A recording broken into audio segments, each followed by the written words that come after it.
प्रेम का सफर। बाजार की विशेषता भी यही है कि वह हर चीज से मुनाफा कमाना चाहता है। वह प्रेम हो या नफरत, जीना हो या मरना। सुशील को रेलवे स्टेशन पहुंचने में देर हो गई। 4-5 मिनट और देर हो जाती तो ट्रेन छूट जाती। उसके पास एक ब्रीफकेस और लेदर बैग था। उसने ब्रीफकेस सीट के नीचे खिसका दिया और बैग खिड़की के पास रख कर बैठ गया। ट्रेन रेंगने लगी। उसने कंपार्टमेंट पर नजर डाली। सबसे ऊपर की सीट पर 20-21 साल का युवक मोबाइल में गेम खेल रहा था। सामने की सीट पर पति पत्नी बैठे हुए थे।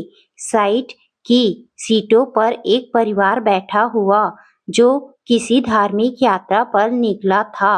लेकिन उनमें बहस आगामी चुनाव में राजनीति पार्टियों की हार जीत को लेकर हो रही थी। जिन्हें अभी सीट नहीं मिली थी वे ताक झांक कर सीटों के नंबर चेक कर रहे थे। ट्रेन ने गति पकड़ ली थी। इक्का दुक्का को छोड़कर सभी यात्री अपनी सीटों पर जम गए थे। चाय बेचने वाले हाकर्स ने चक्कर लगाने शुरू कर दिए थे। चाय चाय की पुकार सुनकर सुशील की इच्छा चाय पीने की होने लगी। उसने बैग में देखा, थर्मस रखा हुआ था, डिस्पोजल कप भी थे। उसने थर्मस निकाल लिया। उसने आदत के मुताबिक एक कप में चाय डाली और सामने बैठे दंपति की ओर बढ़ा दी। लीजिए। दंपति को सुशील का इस तरह पूछना अटपटा लगा। पति तुरंत बोला, आप पीजिए, हम लोगों ने थोड़ी देर पहले ही चाय पी है। सुशील मुस्कुराया, आप संकोच मत कीजिए, लीजिए। पति ने हाथ आगे नहीं बढ़ाया। सुशील बोला, यह सही है कि सफर में किसी का लिया दिया नहीं खाना चाहिए। आदमी जब विश्वास करता है तभी धोखा भी खाता है। दुनिया में चाहे जितने भी बुरे लोग हो गए हो, लेकिन आप और हम जैसे लोग भी हैं। प्लीज लीजिए, कोई संकोच या चिंता मत कीजिए। पति ने सुशील के चेहरे को गौर से देखा। उसमें उसे छल कपट का कोई चिन्ह नहीं दिखाई दिया। उसने चाय का कप पकड़ लिया। सुशील ने जल्दी से दूसरे कप में चाय डालकर बढ़ा दिया। खुद के लिए भी कप में चाय डाल ली। पति ने एक कप अपनी पत्नी को दे दिया। तीनों चाय पीने लगे। सुशील ने अपना परिचय दिया, मैं सुशील कुमार इंजीनियर हूँ, दिल्ली में रहता हूँ, पूरे मुंबई घूमने जा रहा हूँ। कहते कहते उसके चेहरे पर मुस्कुराहट खिल उठी। पति ने मुस्कुराते हुए जवाब दिया, मेरा नाम विपिन सिंह है, यह मेरी पत्नी है, हम लोग आगरा घूमने जा रहे हैं। सुशील शरारती ढंग से मुस्कुराया, वैलेंटाइन डे मनाने? अरे नहीं, जब टिकट बुक कराई इस और ध्यान नहीं दिया था। यह इत्तेफाक ही है कि आज वैलेंटाइन डे है, विपिन ने थोड़ा झेपते हुए कहा। सुशील मुस्कुराया, इस तरह के इत्तेफाक जिंदगी को और खूबसूरत बना देते हैं। वहां से समाचार पत्रों को लेकर हाकर गुजरा। सुशील ने एक समाचार पत्र ले लिया। वह पेज पलटने लगा। एक दो पेज को छोड़कर सभी पर वैलेंटाइन डे से जुड़े विज्ञापन थे। वह हंसते हुए बोला, देखिए पूरा अखबार वैलेंटाइन मई हो गया है। विपिन बोला, पिछले 2 सप्ताह से यह सब चल रहा है। अखबार, टीवी चैनल, शॉपिंग मॉल, हर जगह प्रेम ही छाया हुआ है। सुशील की नज़र एक समाचार पर पड़ी। शीर्षक था, वैलेंटाइन डे पर प्रेम की हत्या। इस समाचार के अनुसार युवक युवती का किसी बात को लेकर झगड़ा हुआ। युवक ने युवती को शॉपिंग मॉल की तीसरी मंजिल से नीचे फेंक दिया और खुद भी कूद गया। सुशील अखबार दिखाते हुए बोला, इस खबर को देखिए, क्राइम को भी वैलेंटाइन डे से जोड़ दिया है। युवक युवती दोस्त भी हो सकते हैं और रिश्तेदार भी, लेकिन अखबार वालों को तो खबर चटपटी बनाकर बेचनी है। बाजार की विशेषता भी यही है कि वह हर चीज से मुनाफा कमाना चाहता है। वह प्रेम हो या नफरत, जीना हो या मरना। आपकी बात सही है, लेकिन यदि बाजार के सहारे ही सही प्रेम बढ़ रहा है तो इसमें बुराई क्या है? विपिन ने सवाल किया। प्रेम तो जीवन का आधार है, उसमें कोई बुराई नहीं, लेकिन प्रेम प्रदर्शन नहीं है और प्रदर्शन प्रेम नहीं है। गिफ्ट देने, घुमाने ले जाने, रेस्टोरेंट में खाना खाने से ही तो प्रेम साबित नहीं होता। हो सकता है कि ये सब करके भी पति पत्नी या प्रेमी प्रेमिका अपने साथी को धोखा दे रहे हो। हाँ बिल्कुल, विपिन ने सहमति जताई। प्रेम तो भावना है जिसे शब्दों में व्यक्त करना असंभव है। एक और बात, बाजार ने पूरा प्रेम स्त्री पुरुष संबंधों तक सीमित कर दिया है। प्रेम का मतलब हो गया है पाना, पाना और सिर्फ पाना, अपनी यौन इच्छाओं का पूरा करना, चाहे जैसे भी हो। इससे प्रेम के जो सबसे खूबसूरत पहलू हैं, संवेदना और मानवीयता, उनको नगण्य कर दिया है। विपिन ने हुंकारू भरी। प्रेम आखिर है क्या? अब तक चुप बैठी विपिन की पत्नी ने सवाल किया। सुशील ने जवाब दिया, जैसे ईश्वर और जीवन की कोई एक परिभाषा नहीं है, वैसे ही प्रेम को एक वाक्य में नहीं बताया जा सकता।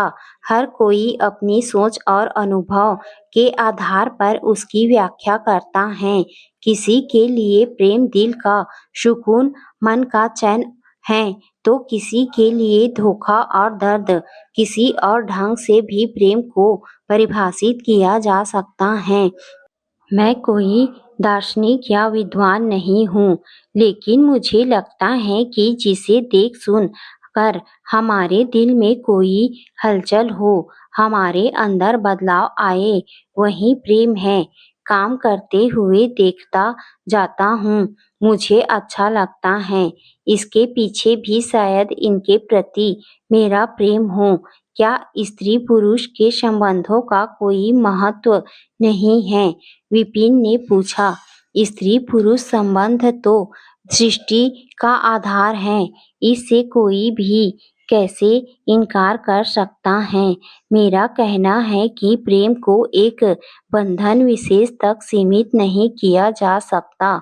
एक बात और गौर करने की है कि हमारे समाज में जो अमर प्रेम कहानियाँ प्रचलित हैं, वे सभी उनकी हैं जिन्होंने प्रेम तो जी जान से किया, लेकिन उन्होंने साथ साथ वैवाहिक जीवन नहीं जिया और उनके प्रेम का अंत दुखद रहा। विपिन ने सुशील से पूछा, आपने कभी किसी से प्रेम किया है? अचानक पूछे गए इस सवाल से सुशील थोड़ा शक पकाया, लेकिन तुरंत ही संभल गया और मुस्कुराते हुए बोला, हाँ हाँ, प्रेम तो मैं करता हूँ अपने माँ बाप, दोस्तों और रिश्तेदारों से। और भी बहुत कुछ है जिसे मैं पसंद करता हूँ। यह तो बहुत अच्छा है, लेकिन मैं प्रेमी प्रेमिका वाले प्रेम के बारे में पूछ रहा हूँ। विपिन ने अपनी बात को स्पष्ट करते हुए कहा। सुशील कुछ देर सोचता रहा, फिर बोला, मैं अपने जीवन की एक घटना के बारे में बताता हूँ। जी बताइए। विपिन ने उत्सुकता से कहा। सुशील जैसे यादों में खो गया। यह बिप्सा 1 साल पुरानी बात है। इंटरमीडिएट करने के बाद मेरा पॉलिटेक्निक में सिलेक्शन हो गया। मैंने उत्तर काशी में एडमिशन ले लिया। वहाँ माघ के महीने में बड़ा मेला लगता था। मैं दोस्तों के साथ एक दुकान के सामने खड़ा था। तभी 8-10 लड़कियों का समूह वहां आ गया। उनमें से 2-3 लड़कियां सामान खरीदने लगी। बाकी हंसी मजाक कर रही थी, लेकिन एक लड़की सबसे पीछे चुपचाप खड़ी थी। देखने में सामान्य, न जाने क्या था कि मेरी नजर उस पर टिक गई। मन बार बार उसे देखने को करता।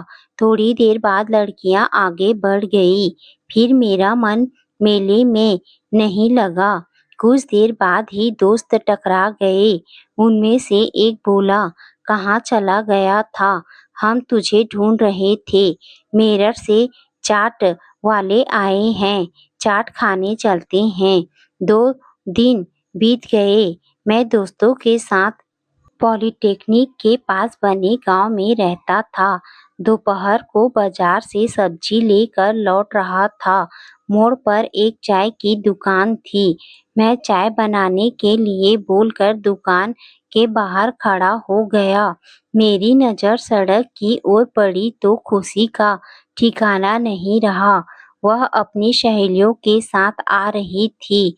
ऐसा लगा कि दुनिया की सारी खुशी मुझे मिल गई। मेरे हाथ कांपने लगे। मैं उसे तब तक देखता रहा जब तक आंखों से ओझल नहीं हो गई। विपिन और उसकी पत्नी दोनों ही सुशील की बातें ध्यान से सुन रहे थे। विपिन ने उत्सुकता से पूछा, फिर क्या हुआ? सुशील ने तो शायद विपिन की बात सुनी भी नहीं। वह अपनी राव में कहता गया, मुझे बाद में पता चला कि वह 10वीं में पढ़ती हैं। उसका नाम नीलम है। उसके पिता वहां से निकलने वाले दैनिक अखबार के संपादक हैं। खिड़की से बाहर देख रही विपिन की पत्नी को सिहरन सी महसूस हुई। वह घबरा उठी। उसने अपने पति की ओर देखा। वह अनजाने डर से नजरें चुराने के लिए बाहर की ओर देखने लगी। सुशील ने बात जारी रखी। यह सिलसिला करीब 2 साल तक चलता रहा। मैं नहीं जानता कि उसने कभी मेरी ओर ध्यान दिया या नहीं। पता नहीं ऐसा क्या था कि कई रिश्ते आए। कुछ लड़कियों ने प्रपोज भी किया, लेकिन मैं शादी नहीं कर सका। आगरा स्टेशन आने वाला था। ट्रेन की रफ्तार कम होने लगी थी। विपिन ट्रॉली बैग को लेकर खड़ा हो गया। पत्नी अपराधी की तरह नजरें झुकाए खड़ी हो गई। विपिन ने उसकी तरफ देखा, लेकिन वह अपने पति से नजरें नहीं मिला पाई। सुशील उन्हें विदा करने के लिए अपनी सीट से खड़ा हो गया। विपिन ने कुछ देर पहले आए तनाव को झटक दिया और उसके चेहरे पर मुस्कुराहट आ गई। वह बोला, आपसे हुई मुलाकात जिंदगी भर याद रहेगी। वह क्षण भर के लिए रुका और बोला, 2 साल तक जिस लड़की को देखकर सुकून तलाशते रहे, वह यह है। यह कहकर उसने पत्नी की ओर हथेली को अपने पंजे से दबा दिया और ट्रॉली बैग को खींचते हुए गेट की ओर बढ़ गया। सुशील ने खिड़की से बाहर की ओर देखा। विपिन और नीलम एक दूसरे का हाथ थामे एक प्लेटफॉर्म की सीढ़ियां चढ़ रहे हैं। उसकी आंखें नम हो गई।